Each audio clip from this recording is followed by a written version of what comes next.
From translation, ISV International Standard Version, this 154th day of the year, today we are reading passages, Job 8-10, Job chapter 8, verses 1 to 22. Then Bildad the Shuhite answered, "When will you stop talking? Be thoughtful and then we can talk. Why do we regard people as more important than God? You are asking God to judge you in your favor.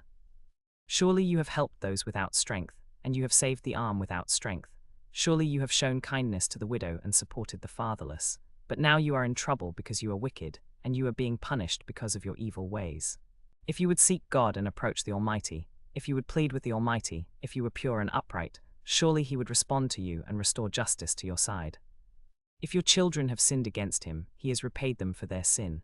Can papyrus grow tall without a marsh? Can reeds flourish without water?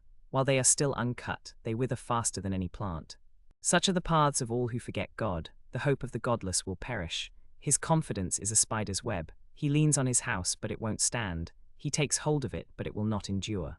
He is in the sun all day, and his shoots spread over his garden. His roots wrap around the stone pile. He looks at a rock wall. But if it is pulled up from its place, the place where it grew will reject it. That is the joy of all who forget God, and the hope of the wicked will perish. Won't his confidence perish? Won't one who is trusted be swept away? He will not trust his children, and they will be safe and secure. His hands will give back all that he has earned, and he will have to go to the house of darkness." Job chapter 9, verses 1 to 35. Then Job answered, "I know that this is true, but how can a mortal prove himself right before God? If he wanted to argue with him, he could not answer him 1 time in 1,000. His wisdom is profound, his power is vast. Who can resist him? He moves mountains without their knowing it and overturns them in his anger. He shakes the earth from its place and makes its pillars tremble. He commands the sun, and it does not shine. He seals off the stars. He alone stretches out the heavens and treads on the waves of the sea. He is the maker of the Bear and Orion, the Pleiades and the constellations of the south. He does great things that are beyond understanding, and miracles that are beyond counting. When he passes me, I cannot see him. When he moves on, I cannot perceive him. If he snatches away, who can stop him? Who can ask him, 'What are you doing?' God does not hold back his anger. Even the helpers of Rahab bow down under him. How then can I answer him? I would have to choose my words carefully. Even if I were right, I could not answer him. I would have to beg for mercy from my judge. If I called and he answered me, I would not believe he was listening to me. He crushes me with a tempest and multiplies my wounds without cause. He will not let me catch my breath, but fills me with bitterness. If it is a matter of strength, he is strong. If it is a matter of justice, who can summon him? Even if I were right, my own mouth would condemn me. If I were blameless, he would prove me guilty.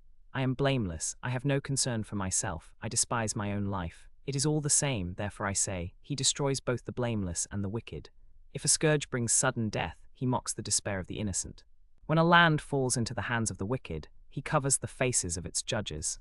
If it is not he, then who is it? My days are swifter than a runner's, they flee away seeing no good. They skim along like a papyrus boat, like an eagle swooping down on its prey.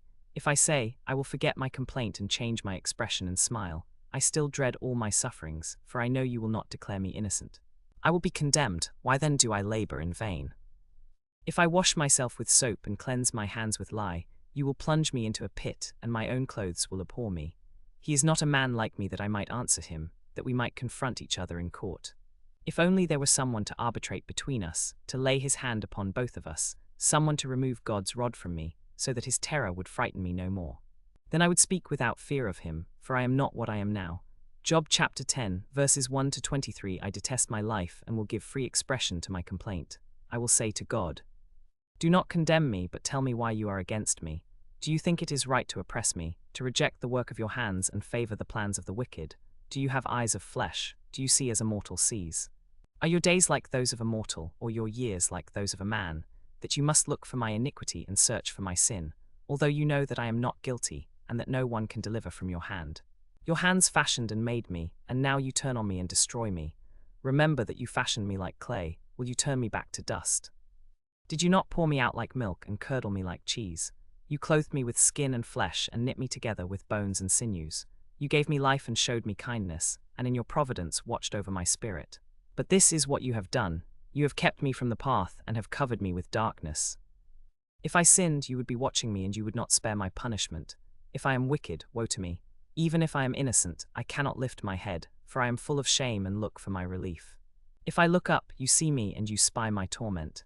You attack me with your fierce anger and again assault me with your waves of wrath. Why did you bring me out of the womb? If only I had died before any eyes saw me. If only I had been carried from the womb to the grave. Why was I given light from the womb? Why did eyes see me? If I had died, I would be at rest. I would lie down and be quiet. I would sleep and then find rest. If there is only turmoil in the grave, I cannot go there.